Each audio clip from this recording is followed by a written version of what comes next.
એક વડીલ પાસે એક યુવાન આવે છે અને કંઈક પોતાનું કામ હોય છે કહી છે, અને વડીલ છે એ પોતે કામ એને કરી દે છે અને યુવાન ત્યાંથી જાય છે.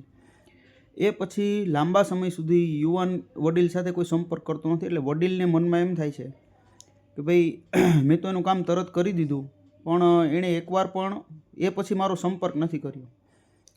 ઘણા સમય પછી એક વખત વડીલને યુવાનનું કંઈક કામ પડે છે અને યુવાનને ફોન કરે છે, અને યુવાન તરત જ એમ કહે છે કે તમારું કંઈ પણ કામ હશે એ તરત જ હું પતાવી દઈશ અને કરી પણ દઈશ.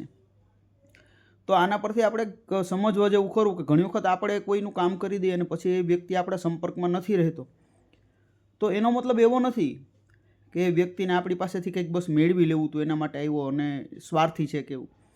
પણ એનામાં જી હજુરિયા પણ હોતું નથી. એમ કે ભાઈ એક વખત કામ કર્યા પહેલાં કે કામ કર્યા પછી આજુબાજુમાં ચાપલુસી કરતાં ફરતા રહેવું એવું જરૂરી નથી કે એવો સ્વભાવ હોય બધાનો.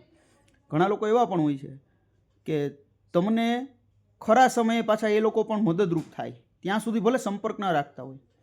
તો આવા લોકો છે એ ખરેખર શ્રેષ્ઠ વ્યક્તિ ગણવા, કે જે પોતે ઉપકારનો બદલો ઉપકારથી જ વાળે છે, જીયજુરિયાપણામાં નથી માનતા.